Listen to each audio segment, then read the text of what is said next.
1819, only a little over 100 years ago, Stamford Raffles, a far-sighted official of the famed East India Company, realized Britain's great need of an important base in the Indies for future expansion of Eastern trade, and against advice and wishes of his company, secured by agreement from the Sultan of Johore an island off the extreme southern tip of the Malay Peninsula, and here founded Singapore, a settlement destined to become, within less than a century, one of the greatest commercial ports and the most strategic point of the British Empire.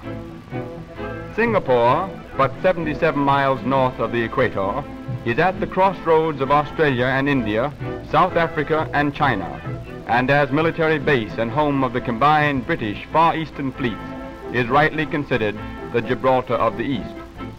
Garrisoned at Singapore are regular seasoned troops composed of European, Indian, and Malay units.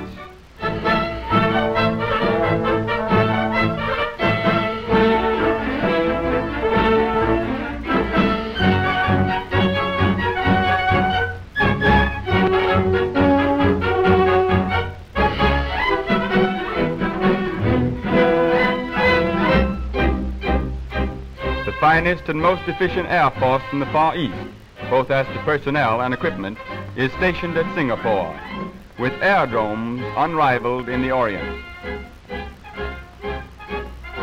The busy harbor and waterfront, the fine buildings and crowded modern streets bespeak her importance as a free port and the greatest transshipment center in the East, where practically everything that is made can be purchased duty-free, with the result Singapore is one of the cheapest shopping centers in the entire world.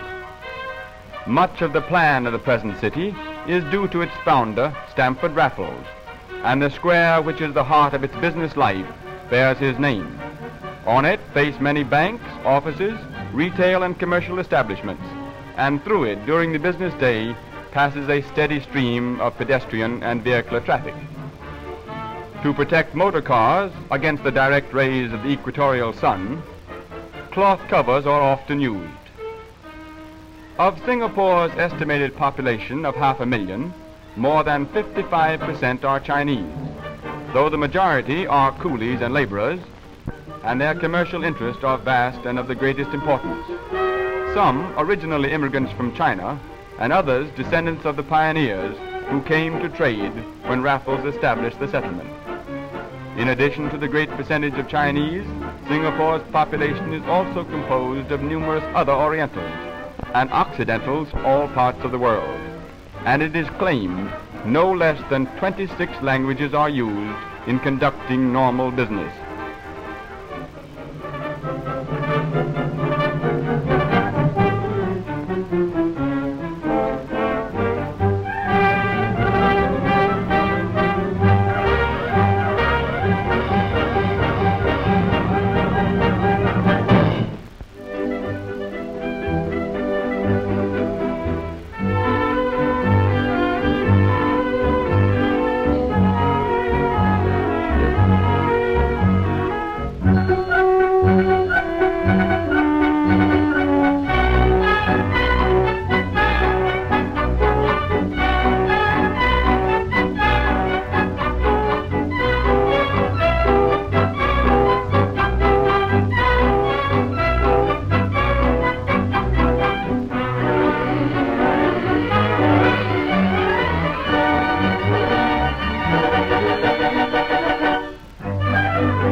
The cosmopolitan population works and lives together in harmony and religious freedom.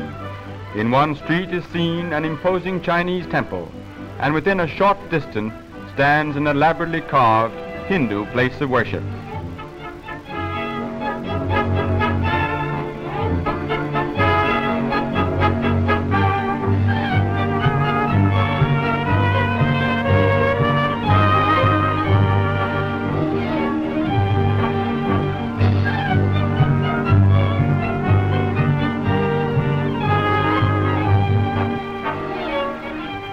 The Muslims, and there are many, bow toward Mecca beneath snow-white domes of a mosque of the Prophet.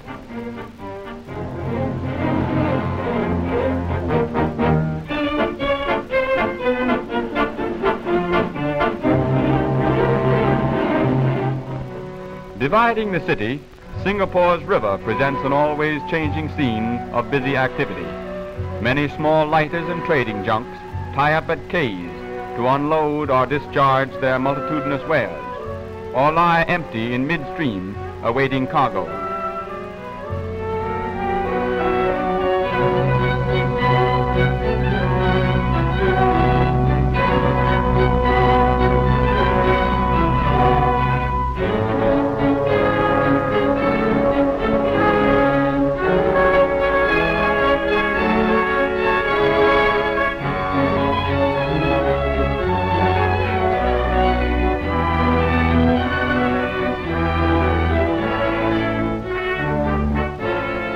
The shipping activity is even heavier upstream, where the river is narrower and the quays more congested.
The Chinese believe their boats must see where they are going, so large eyes are placed upon the bow. In pleasing contrast to the crowded Oriental sections are the open spaces of the European areas, with wide, splendidly paved boulevards, tree-shaded avenues, and modern buildings. Paralleling the harbor is Connaught Road, one of the finest drives in the city and comparable to any similar thoroughfare in Europe. At the edge of Raffles Plain and fronting eastward to the sea stands the imposing cenotaph, silent memorial to Singapore's World War dead. Overlooking the plain is the Victoria Memorial Hall, and nearby the stately municipal building, one of Singapore's newest constructions. Adjacent is St. George's Anglican Cathedral, also facing the plain. All parts of the city are served and connected by well-paved roads, convenient arteries for those who live in the suburbs or in the beautiful residential section of Tanglin. The governor's mansion stands upon a hill commanding an unobstructed view of the entire city. Unpretentious, yet spacious and comfortable, are many of the homes built in an older architectural style, with great open arcaded verandas serving as living rooms in this tropical city. Social life in this thriving Crown colony is always full and varied, with garden parties, dinners, races, sports meets, and dozens of other activities. A gathering place is Raffles Hotel, one of the most renowned hostelries in the East. At tiffin time, the midday meal hour, the veranda of this well-known rendezvous is always crowded with those who come to enjoy cooling drinks, fine music, and pleasant companionship. The colony proudly boasts of one of the finest and most modern swimming pools in all the East, the Singapore Swimming Club. Children as well as adults bathe in the cool, filtered seawater which flows continuously through the two spacious pools.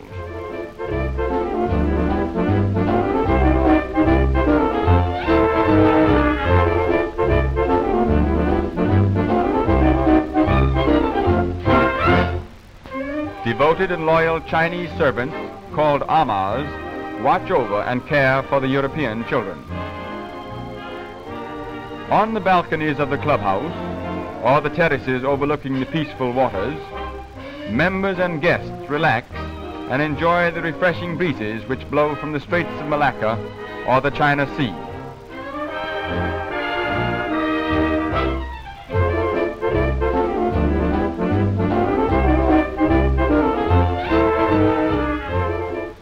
Here on this tropical island, which was once but an impenetrable jungle, along the coast of which ships of the past sailed with temerity, England has built a great city and established for the trade of all nations a mighty guardian in the East.